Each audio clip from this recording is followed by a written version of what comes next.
some mission trips, they highly focus on like, oh, I'm here to help you guys and I'm here to build a house for you and build things like that. Whereas for our mission trip, it was completely opposite. We didn't come in to help them. We actually came in because we actually just wanted to share this relationship that they can have with God.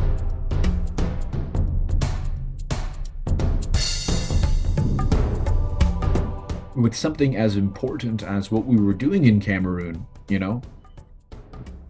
it's too light of a thing to just be able to essentially go through it without revealing your own heart, and to be able to know the heart of someone else, and to walk with them in this particular way, to be their friend or their brother or their sister in their own struggles.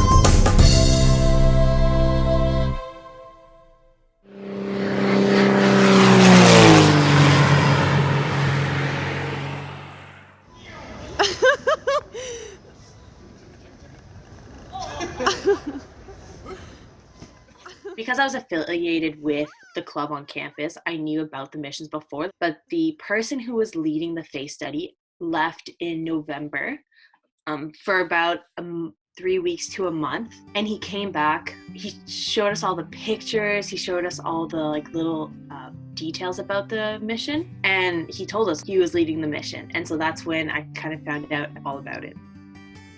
I began my studies for political science and history as a joint honors at the University of Ottawa, all the while also getting involved in two primary things while in school, which was on one hand working at Parliament and sort of being on the political scene there.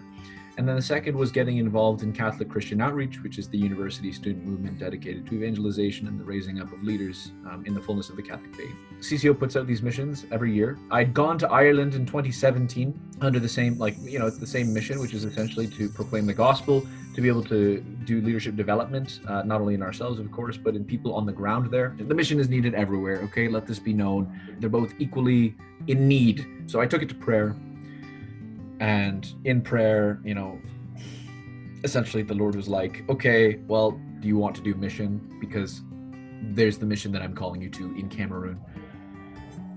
You can't argue with God because he's always right for some reason. And so I gave my yes in this particular mission. French was their dominant language, especially at the school. A lot of the students spoke French.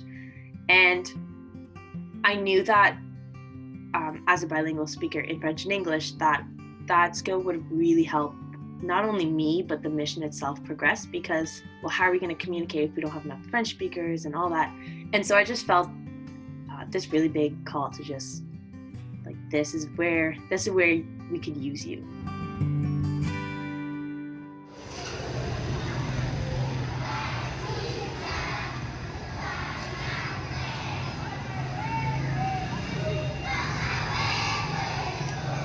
So around 7 a.m. we'd wake up.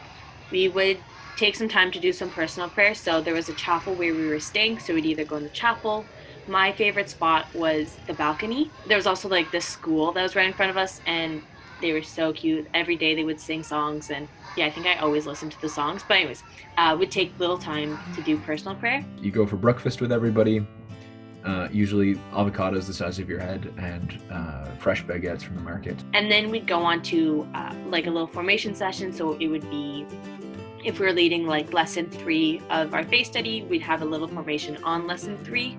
We'd have like some praise and worship, and we'd sing. Now you'll ship on out. We will go to the university, prepare for our lessons, our faith studies for that day. We'd go to mass with them at the school. They had a chapel just outside of there, in a separate building. We'll have lunch with everyone.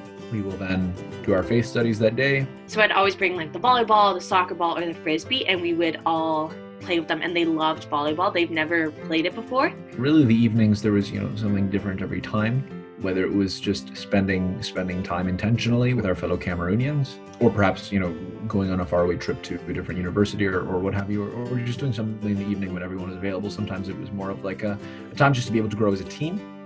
to be able to rest, which was quite necessary sometimes. Sometimes we had like little adoration nights. I remember one time we went to the hospital. We went to go talk to some of the patients. Once we do all the visits, we would go to someone's house or we'd go back to our own house. Usually a parishioner from the parish that we were working with would invite us for dinner. And then night, where we would have our night prayer and then sort of be left to our own devices. Some of us went and played like games. Some of them just talked outside. Other times it was like a shower and go to sleep because we were so tired and ready for the next day.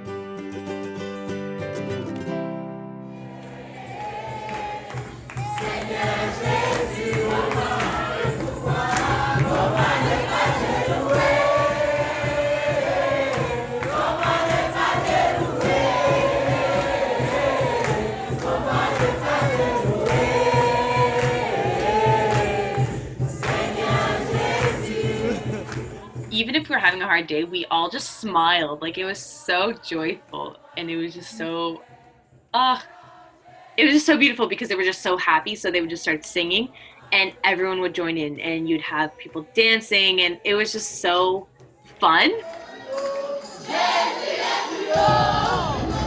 Are there not more Catholics than Catholics? There should be more Catholics in the church.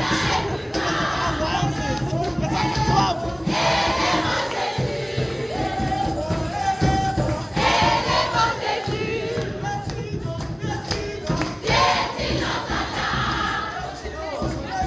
How do they party in the club? I can't even imagine, bro. Like, if they're like this in church, or are they like on Friday nights? And like the Canadian culture, it was very reverent. We just would go back to prayer. We'd go like have quiet talk. But theirs is a celebration. And I think it's just like actually reflecting on this now is something so beautiful that I wish we did more of because like it should be celebrated. And they put that really into action, I guess you can say. And it was so powerful.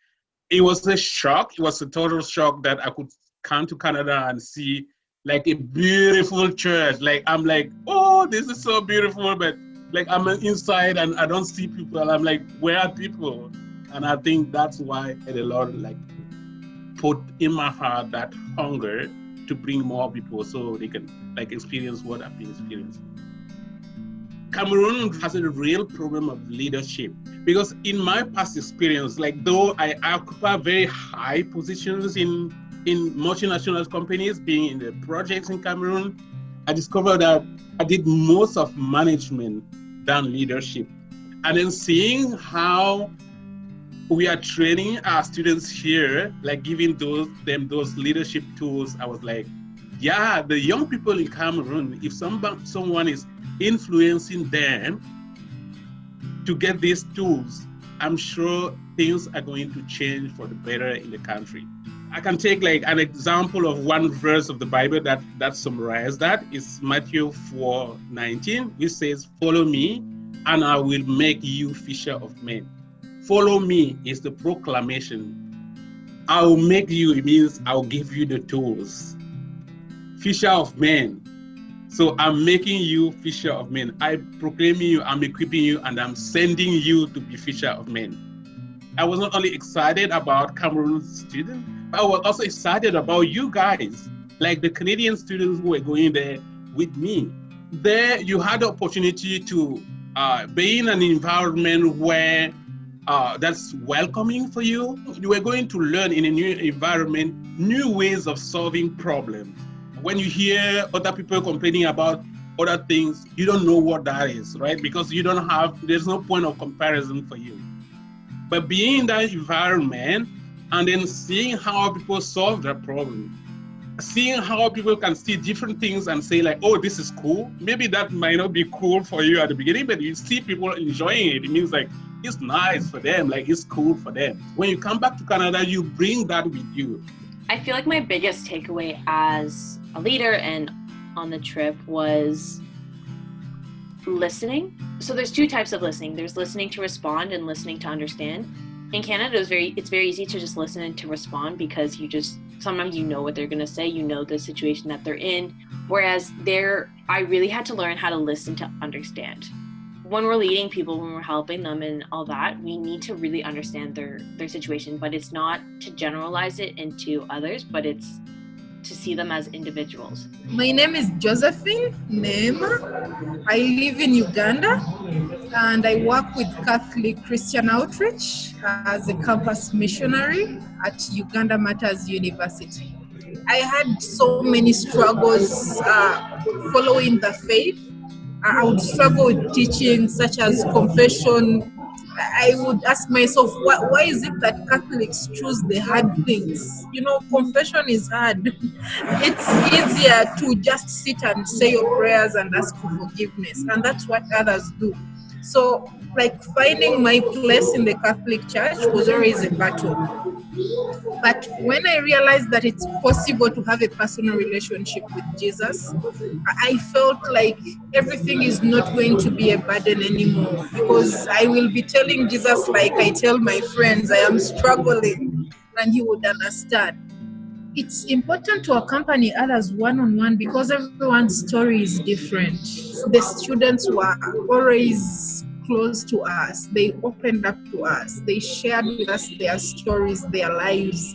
I was working with this one student that was struggling with abuse in her relationship. Once we continued to deepen our friendship, she started to open her heart to a little bit more. And I was the first person that she was actually able to talk to about this.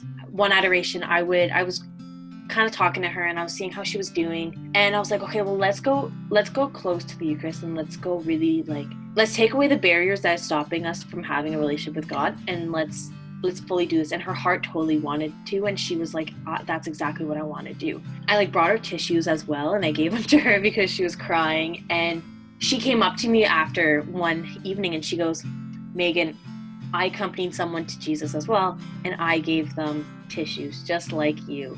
And it was so beautiful because, one, I don't want them to take after me. The way we lead is very different, and the way we encounter people and the way we accompany people are very different from person. But just this beauty of because I was so intentional with her, and because I really helped her and walked her through her fears, she was able to do that with other people.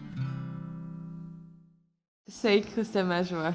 Christ est ma joie.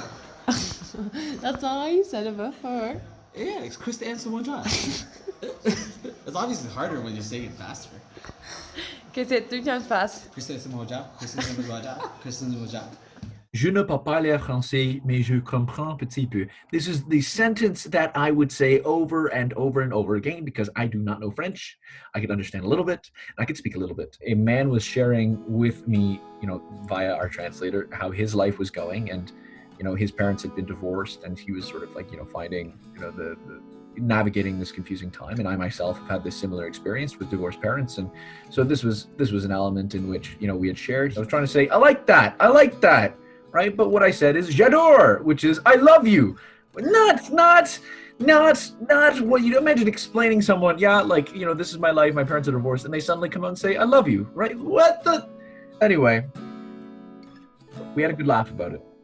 As a translator, it kind of gave me a little advantage because I could connect more to the students, and I'm very thankful that I did speak French. But halfway through the mission, I felt as if I hadn't done anything other than translate, and that my role was only to translate. I felt very used for this gift, even though it is a gift and it was so needed on mission. It was a lot of pressure. Even though I was French, I was like, maybe my French isn't good enough to speak to students. Even though my whole life I've been speaking French, you get so nervous and stressed out.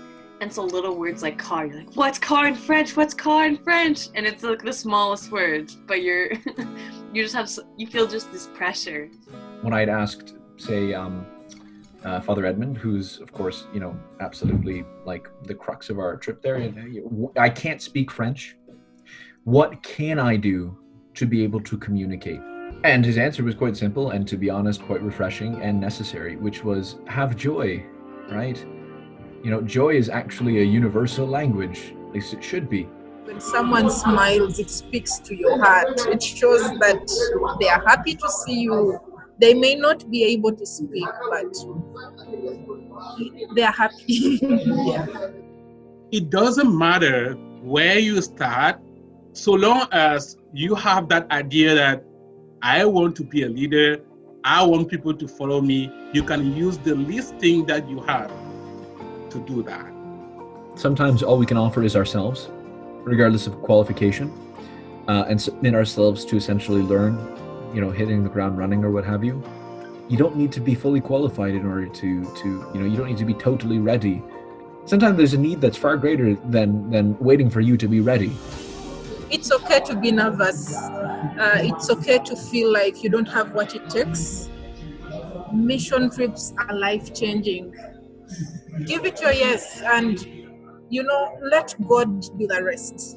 I want to encourage everyone, both people who know a lot and those who know even little, that start by sharing the little that you know.